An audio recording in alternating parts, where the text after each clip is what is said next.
Why even successful clothing brands are secretly doomed from day one. So most people think that once they're making sales, they're on the right track. But the truth is, a broken business model doesn't fix itself. It just bleeds slower. So I've seen six-figure brands collapse because they were built on the wrong foundation from the start. You have to understand who you are serving. And I talk to clothing brand owners every single day. And although logical, it is not practical to serve everyone. And I ask the most basic question, whether it is men or women, and almost always am I met with the answer is both. All right, so what is a struggling avatar? A struggling avatar is your customer who has a problem. Nobody buys anything until they have a problem, and then you offer a solution. I don't care if it's an aspirational identity, for example, a clothing brand. I don't care if it's a toothbrush company where you actually cannot get something like the bristles aren't soft enough. The problem is you've got to lean into that problem. If there's not a real problem, then create one. That's not that it's not ethical. The whole point is you have to solve problems. And the struggling avatar breaks that down. Those who understand who their customer is and how to speak to them and the problems that they are having are going to make more money. So the struggling avatar, this is a document that we would go through, and it goes through your core values, your identities, your experience, your knowing, your past struggles, and then what you will find out is that you are your customer. Most clothing brand owners, and if you're doing it ethically anyway, are starting brands because they saw a gap in the marketplace. They are looking to add flexibility and freedom to their families, but they know and create a brand that they know well. For example, we've had a lot of brands who have starting clothing lines for fishing or the sea, or brands that are based off of golf, or brands that are Christian streetwear brands. All of those examples are basically related to the struggling avatar here. So you're going to be able to speak to them more clearly. Okay, so that's the problem. Now you have to offer and insert a solution. Introducing the problem or making people aware of the problem is step one. Step two is providing them your unique solution. Now you may be saying, I sell clothes. This is a t-shirt. This is literally just a funny saying on a t-shirt, or this is literally just scripture of a t-shirt, or this is just my favorite sports team. I get that. But you have to understand how to position yourself as the unique solution to solving that problem. When you do that, you have somebody who's frustrated or sad or upset or full of anxiety, and then you offer them your unique solution. So you'd go through this document, right, and list your process for taking somebody from that struggling avatar. And you should think of things through lists. You do not have to label it, just like I am not going to label this video 3 things you've got to do to have a profitable business model. But when you're creating content, you should be walking people through step by step. If you ever wanted to start a business in general, you have to understand who your audience is. And then we'll talk through what the next steps are and then how you actually make money. But until you understand your customer, you can't offer anything to them. So you have a unique solution, which takes them from unaware to aware of your solution, and now what their life could be like afterwards. So we call this the future pace hero. Now the future pace hero just presents to people what this could look like. Happier people, healthier people, more, I would say, in tune. If it was a spiritual brand, more in tuned with God. It could be any of those things, but we need to showcase what that life looks like afterwards. So they go from that frustration or anxiety or stress to relieved, rested, happier. All of those things are very possible. And most people mess that up in the very beginning with their business model because they try to serve too many avatars or have no clue on the depths that they should go with their avatar. They go super wide and do not go deep. I don't know where this is, and I've said this before. I need to probably look it up. But if you do not know who your audience is, or you're trying to chase too many of them, this phrase will make a lot of sense, okay? Which is that those who chase 2 rabbits catches none. Now, we need to define exactly who your customer is and understand them at a level that no one else does, and then you will be able to win. There are 4 key ingredients that I'm going to be walking you through this video so that you can make a business model that produces consistent sales. Real quick, I just want to say a quick hey, howdy, and hello. Thank you so much for watching. My name is Aaron, alongside my business partner, Christian. We created this channel for you guys, truly. Our goal is to give you the knowledge and the expertise to build a business that gives you and your family financial freedom that you're striving for. Now, if you found any value in this video so far, please give us a nice little like and subscribe. It is free and it really does help out a ton, so thank you for that. P.S. If you do this in the next 3 seconds, I'll share with you my favorite sports movie growing up as a kid. And I don't know if it was my favorite, but it was the first one that came to mind, so I'm gonna run with it, which is Rookie of the Year. So have you ever thought about what it takes to get a stranger to buy your product? It can be summed up into one word: authority. So if you're seen as the authority in your space or your niche, and which is kind of a precursor to what I'm going to talk about here in a second, and you provide value and you show up consistently, you will be able to leverage authority to sell more clothes. So how do you practically add authority to your brand? Say you have a Christian streetwear brand from Texas, because I haven't used that example in a while and people haven't called me off for it. So I'm going to do it. How could you build authority? Well, you wouldn't just shoot flat lays of your clothes and just throw those out there and show tons of pictures and products and over again, just basically trying to sell it, because that will sell products, but it won't build a brand or anything that can last. So what do you do when you sell products? You may make some sales, but they're short term. And typically they're 5-figure brands, never really high 6-figure, never 7-figure brands, because they're just products. Okay, and we're out of the age of early drop shipping where that made sense. We're not in that age anymore. You've got to build a brand.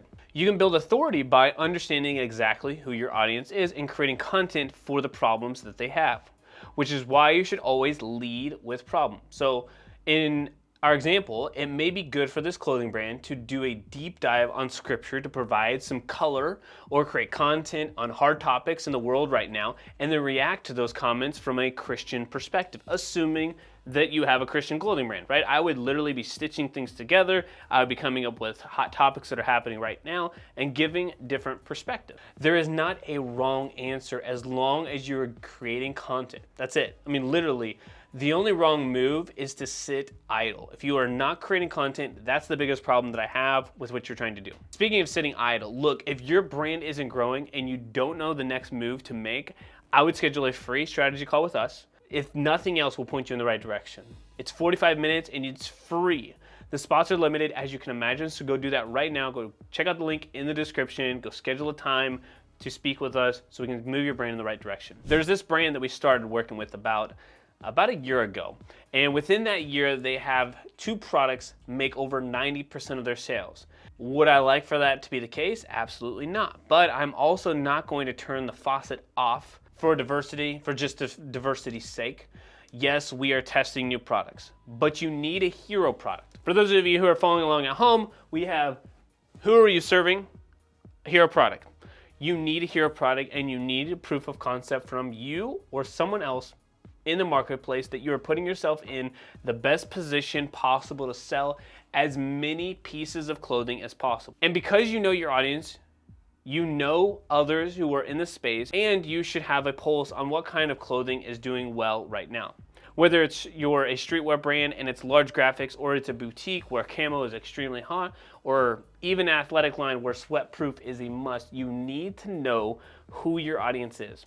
You need to become an authority in your space, and you need to find a product that your customer wants. When you do this, you are already leaps and bounds ahead of literally everybody else. It was about 2 weeks ago, and I was jumping on a strategy call with a brand owner, and they were very proud of the margins for their business. And before I could even ask, they blurted out that they had 40% margin. I was super excited for them too, until I realized that they meant profit margins after their cost of goods. For them, their product is roughly about $50, and if they had any type of acquisition cost at all, they would basically lose money on the front end. They were also new, so they didn't know the most important numbers in business. They didn't know the lifetime value. They didn't have an idea of their average order value, or really anything.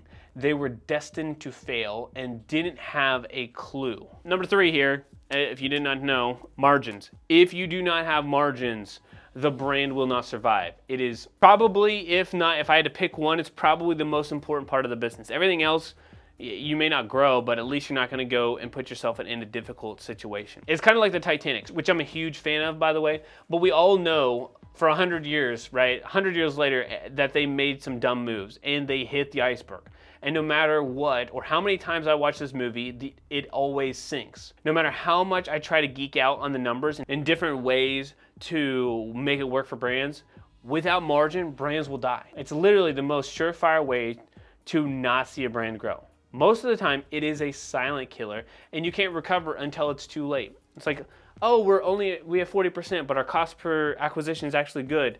And then costs rise, and then you try to scale, and you're trying to figure out, why is this not working? Our acquisition cost is not that high, and then our lifetime value is okay, decent, but you still can't make any money, and you actually continue to go down. My suggestion, at a healthy range for almost every clothing brand, is between 60 to 80%. So 20 to 40% cost of goods max. If you can go higher and the market allows it, then sure, do so. Don't get greedy. I'm not telling you to do that, but I'm trying to help you create a healthy business so that you can pay it forward too. Because I've never met anyone who is able to give money, even though some people believe that everyone's greedy and they only care about themselves. I don't believe that, but I've never met somebody who is able to give from nothing. And even though there are people with good hearts and maybe they want to give some and they give all they can, wouldn't it be better if your business made enough money that you could give away even more?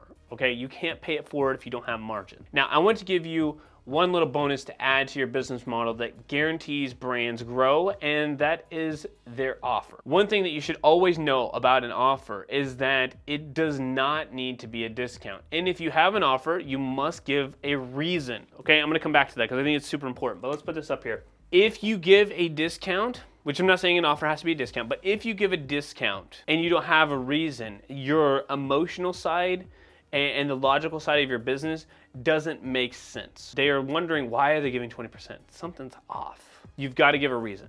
You must have a reason. For example, 20% off for Labor Day or moving day or close out the season sale or any national holidays. I mean, heck, there's 20 of them every single day. You can make up a reason. Let me show you inside of this optimizer for you guys. So this is called the Clothing Offer Optimizer. Right now, it's built specifically for Black Friday, Cyber Monday, but you can do it for anything. I just have prompts for Black Friday, Cyber Monday. Now, you do not have to give a discount for this offer. An offer could be free shipping, it could be a free gift, it could be buy one, get one, but it doesn't have to be a percentage, it doesn't have to be a discount. You can figure out what it'd look like. This offer optimizer is pretty simple. The way that I wrote it out was that you can create offers, and then you should find out the most important part here, which is margins and profit. And so help me design a profitable offer. You can give it, so right now I said, help me do these things, and it's gonna break it down. It's gonna collect inputs from you and your business that's very specific. Then based off of what it knows about you and the information about your business, it will give you either a red light, a green light, yellow light, or like a caution, okay? And it's gonna tell you, hey, the margins make sense or not. Step 2, I'll build you a promo comparison table. It's gonna ask for all of these information. So I'm gonna do an example model just for this YouTube video. I'm gonna have it put in the, all right, so we got an Urban Pulse streetwear brand, the product's graphic hoodies, average order value is 120 bucks, COGS 40 bucks, merchant fees 3%, fulfillment, et cetera, et cetera, et cetera. What are good offers? If I do $25 off 150, great. Buy two, get one free, great. BOGO 50% off, great. Gift with purchase at $15 cost, yellow. Caution, flat 30%, actually not a good move, okay?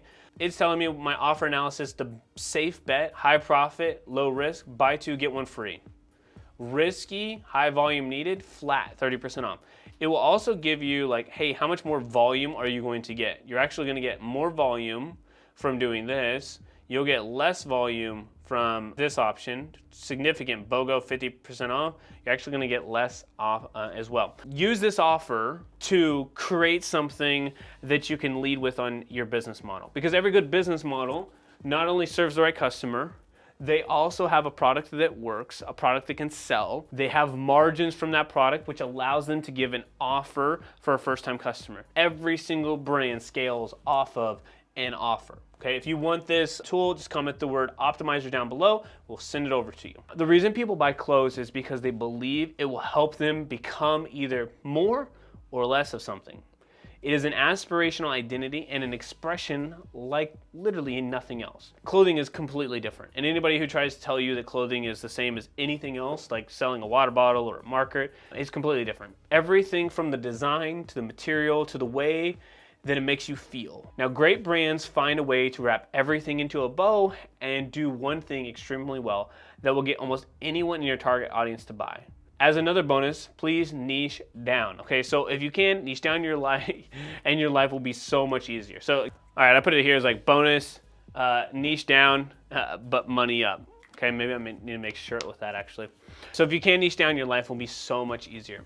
If you can tell stories and invite people into something that they believe is possible or that they want to be possible, you can not only help more people, but you can sell more clothes. Now back to our original example of the Christian clothing brand. If I was a new Christian clothing brand and I was going after Gen Z males, I would invite them into the story of curiosity and education and history, because we know that Gen Z males are going back to church in droves and spending more time there than ever before. I think it's almost double since the last 5 years. And if you knew that, then you could start to use content to not only draw people in with your authority, but get them to have an affinity for your brand through the art of great storytelling.